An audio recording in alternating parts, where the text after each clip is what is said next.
Përshëndetje të nderuar miq, do të flasim për gjeopolitik, por edhe për zhvillimet në rajon në pjesën e shqiptarisë dhe jo vetëm me zotin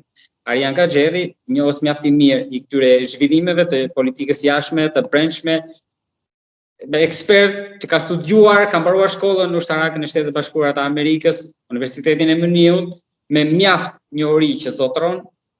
Do të na shpjegojë më së miri duke na bërë më thjesht atë që po ndodh jashtë dhe si mund ndikojë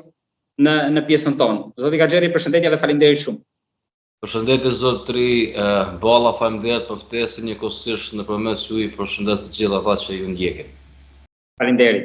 Do ta nisim atë që po ndodh në Prishtinë. Akoma nuk kemi qeverinë e re. Kurti ka deklaruar që për një herë me betimin e deputetëve po do tentoj që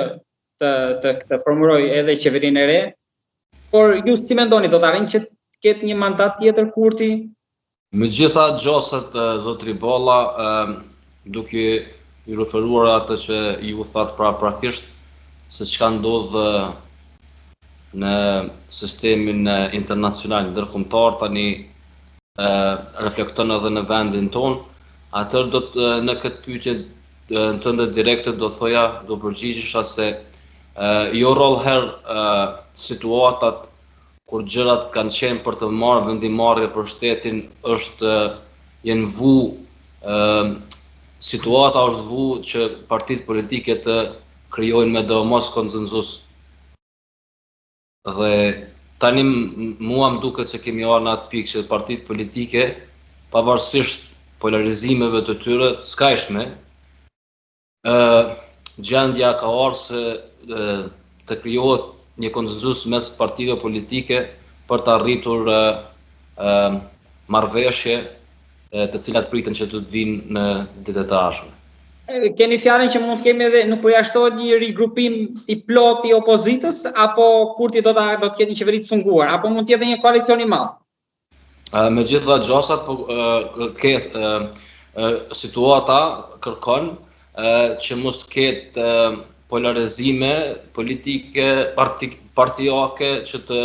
arrihet deri destabiliteti i brendshëm, apo mes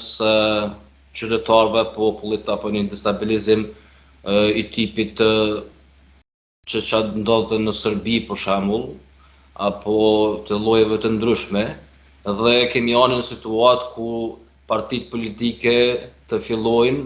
një negocim për diçka që është në interes të shtetit, të kenë një konsenzus në mesveti në interes të shtetit që mos të krijohet destabilizim i hierarkisë internale të Republikës së Kosovës. Ashtu është situata, se a do të ketë konsenzus, atëherë do ta shohimi në të ardhmen, por situata është ardhur në atë pikë që këto të gravitojnë, partitë politike të gravitojnë dhe të ulen, të bisedojnë në mesvetes se si Republika e Kosovës do vazhdoj shtetëzimin dhe mbarvajtjen në shtetit në ditët në vijim,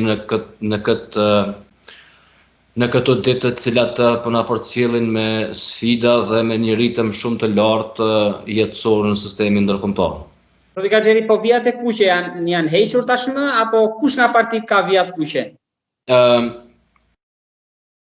Jo rrallëherë janë vijat e kuqe, dhe si e konceptoj unë ato, historikisht në Kosovë tani kemi pas herë të deklarativisht të vëra vijat e kuqe për reprezentuesve të leadershipeve të partive politike, po megjithatë ato në situata të ndryshme ku është kërkuar konsenzus konsenzus politik për me arrit një interes për shtetin, ato janë fshi